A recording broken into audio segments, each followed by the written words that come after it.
Oi! Gente, a convidada de hoje é uma menina fofíssima, fofíssima, fofíssima. Beli, que bom te encontrar aqui na praça. Ótimo lugar para conversar é na rua, né? Porque na rua pode. Beli, queria conversar com você sobre empreendedorismo criativo. Como foi para você entender sobre essas questões de empreender e ser criativa? Como veio essa ideia? Só veio. Primeiro, muito obrigada pelo convite, eu amei essa ideia de fazer na praça. Tem tudo a ver comigo também, então estou me sentindo muito acolhida. Como é que veio? Só veio, assim. Não foi um momento em que eu escolhi ser empreendedora ou eu escolhi fazer parte da criatividade na minha vida. Eu acho que sempre foi meu, assim, né? E isso só aflorou e as coisas foram acontecendo.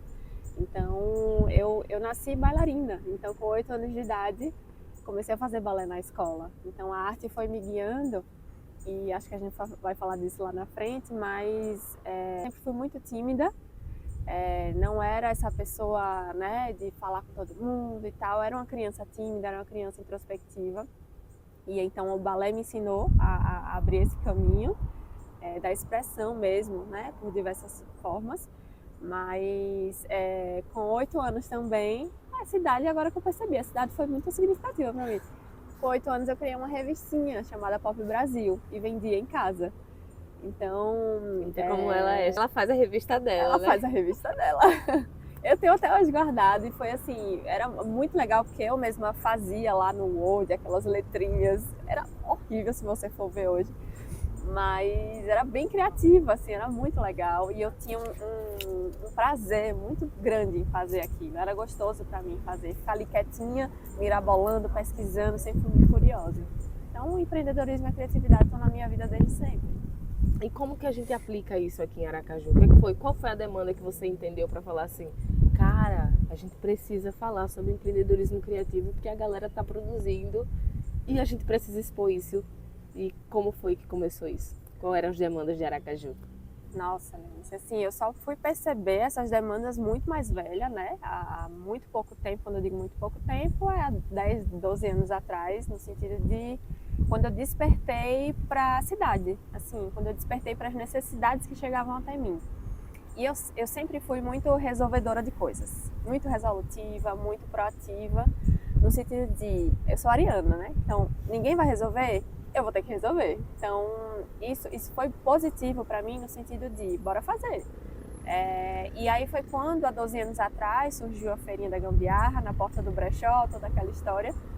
E eu recebia muitas mulheres empreendedoras lá, precisando de espaço para vender, sem grana. Então eu entendia o que elas estavam passando, porque eu também não tinha grana. Então, assim, eu entendia a necessidade delas, só que eu arriscava mais. Eu sempre fui muito... Poxa, eu botei um brechó em Sergipe, em Aracaju, há 12 anos atrás. Então, assim, eu tava nem aí com o que eu tava pensando, sabe? Sim. Então, existia um preconceito, fazia, né? Não tinha muito... Acho que até uma falta de noção que me ajudou naquele momento, sabe? De falta de noção de gestão, falta de noção do que era ter um brechó em Aracaju naquela época. Então, talvez essa falta de noção me ajudou a só fazer. E hoje eu tenho um pouquinho mais de juízo, mas continuo sendo esse perfil empreendedora de fazer.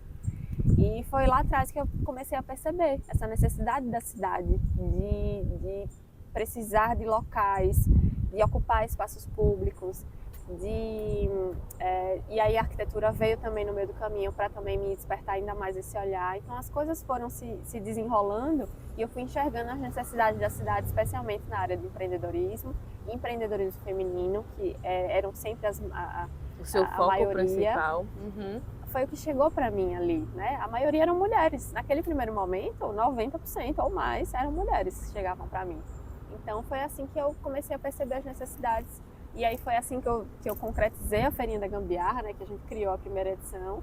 E as necessidades só foram se colocando ali como cartas na mesa mesmo. E aí eu fui enxergando e aí fui entendendo, bora resolver. Sem dinheiro, mas bora resolvendo. E as coisas foram... E aí tô aí hoje. E vamos falar da Casa da Gambiarra mesmo, porque eu falo que de gambiarra não tem nada, assim como a feirinha também é super organizado. E eu queria como vocês tiveram essa ideia também a priori, né? Tipo, diante dessas demandas daqui de Aracaju, como foi que você entendeu que precisava fazer o dinheiro girar? Mesmo sem dinheiro, como é que a gente fala com essas pessoas? Sabe? Porque começou com um grupo pequeno, que era de mulheres, depois foi crescendo. Hoje a gente tem a Casa da Gambiarra, que é um lugar que todo mundo empreende, e a feirinha também é um lugar que jovens podem estar presentes, mulheres podem estar presentes. Quem quiser empreender vai estar lá com suas barraquinhas e fazendo a parada acontecer. Então, como é que vocês pensaram nisso? Isso. Eu acho que a partir das necessidades da cidade e do mercado de empreendedorismo, de economia criativa, todo negócio nasce de uma dor. Essa dor foi enxergada por mim e falei, bora dar conta dessa dor. Então a Gambiarra nasce dessa dor desses pequenos empreendedores.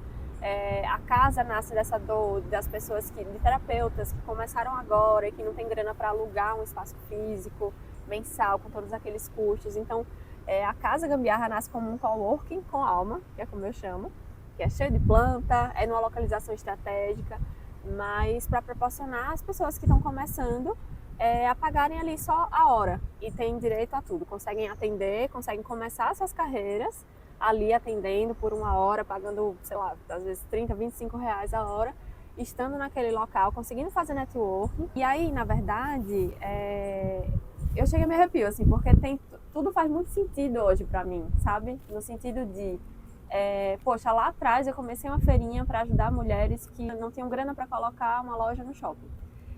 E aí hoje eu vejo mulheres que nem participam mais da feirinha porque já criaram suas lojas físicas. Hoje a gente ajuda terapeutas que não têm grana para montar uma clínica, mas começam ali e depois, né? Então esse processo de olhar para as pessoas, olhar para essa dor que ninguém olha, me dá muito, eu posso dizer, é genuíno, assim. É tudo que eu amo, assim, de olhar para esse lugar e depois enxergar potencializar a vida dessas pessoas dessa maneira com o meu negócio, com o nosso negócio, né? Porque hoje eu não sou mais sozinha. Você e mais muitas, né? Mas eu pulei um pouquinho, mas quando a gente fala de economia criativa, a gente está falando de o que exatamente? O que seria essa economia criativa? Eu costumo dizer que eu nasci na economia criativa sem antes entender o que era economia criativa. Porque eu nasci no balé, tudo começou ali, veio primeiro a dança na minha vida, depois a moda chegou, trabalhando como modelo, depois com produção de moda, depois arquitetura. Então, hoje eu entendo economia criativa no sentido de tudo aquilo que a gente, o insumo principal, o produto principal é o capital intelectual, é a criatividade, todos esses setores. Então, eu estou mais do que mergulhada na economia criativa, então eu fazia economia criativa a minha vida inteira e não sabia o que era.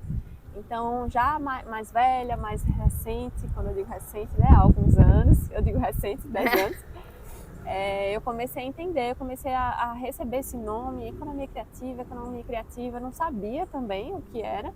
E aí comecei a estudar, comecei a pesquisar, muito curiosa sempre, e comecei a entender, caramba, então esse ecossistema de coisas criativas que se interligam entre si é economia criativa. E percebi que a cidade já pulsava economia criativa desde muito tempo, só não sabia que. Com certeza.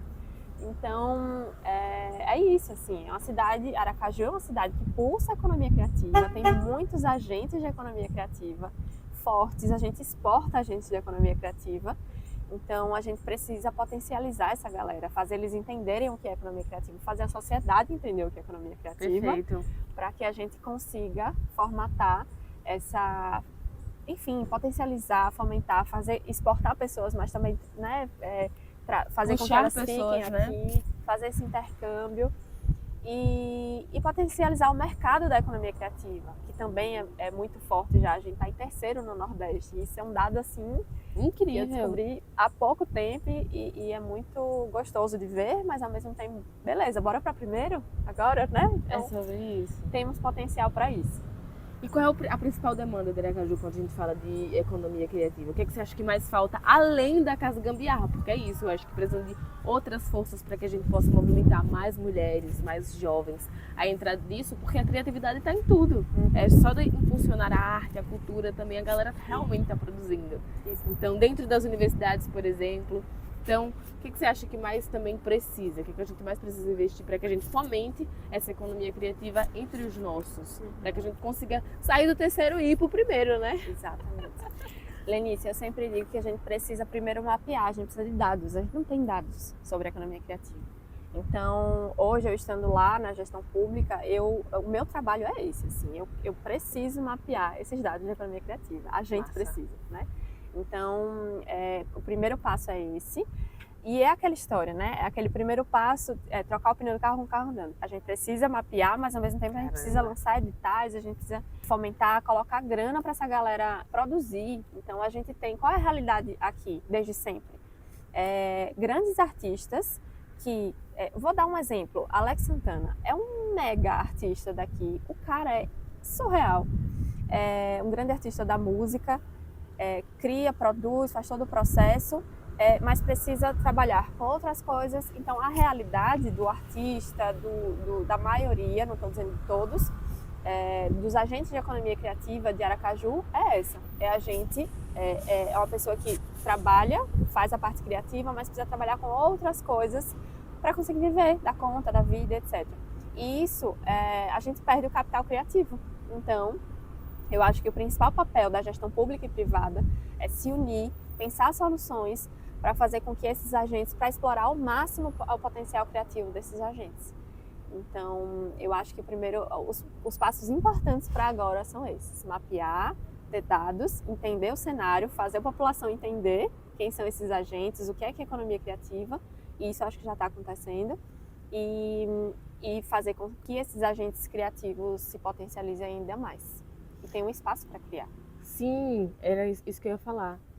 Além da casa Gambiarra, a gente tem a feirinha.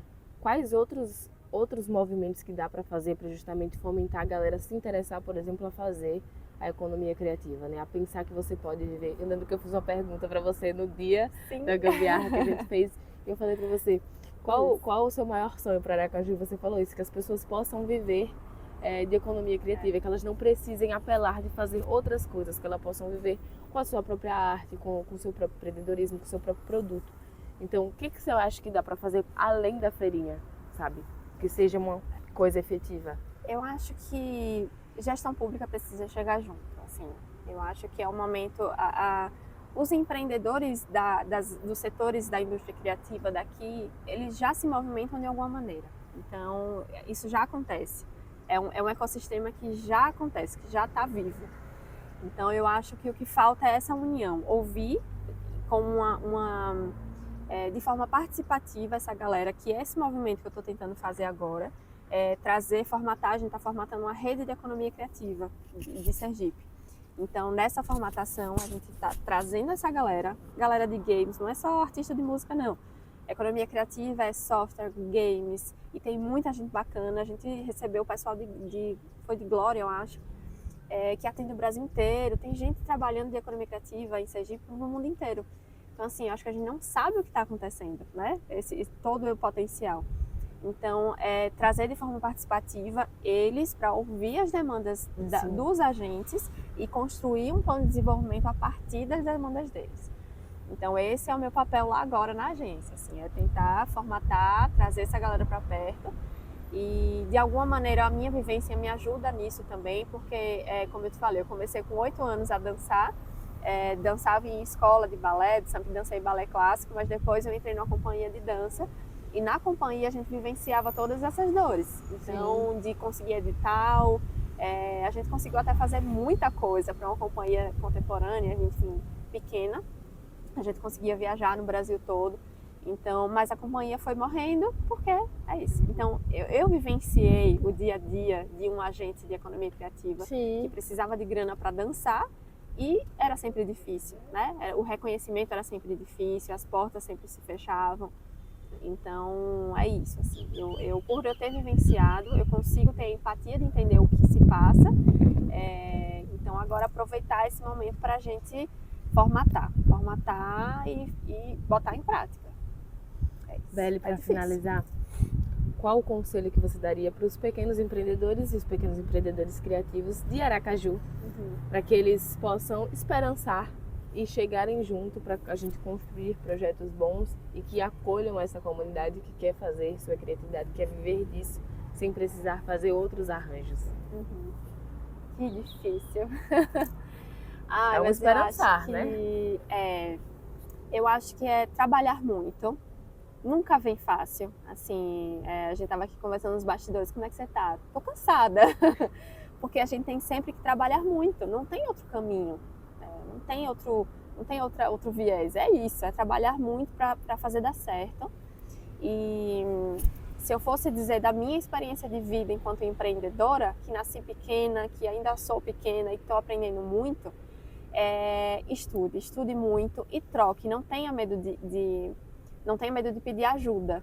Assim, então, não ter medo de pedir ajuda, tá sempre em movimento e fazer collab, se juntar com pessoas, trocar com outros empreendedores. Porque quando a gente troca, que é isso que a gente está fazendo, a gente vê que tá todo mundo no mesmo barco, no sentido de tá todo mundo vivenciando as mesmas coisas do cotidiano do empreendedorismo. E só assim a gente se sente acolhido e se sente forte para continuar. Estando com outras pessoas que possam nos fortalecer Exato. também, né? Exatamente. Beli, que maravilha te encontrar aqui na praça. Foi ótimo o nosso papo. E para você, até o próximo Na Rua Pode.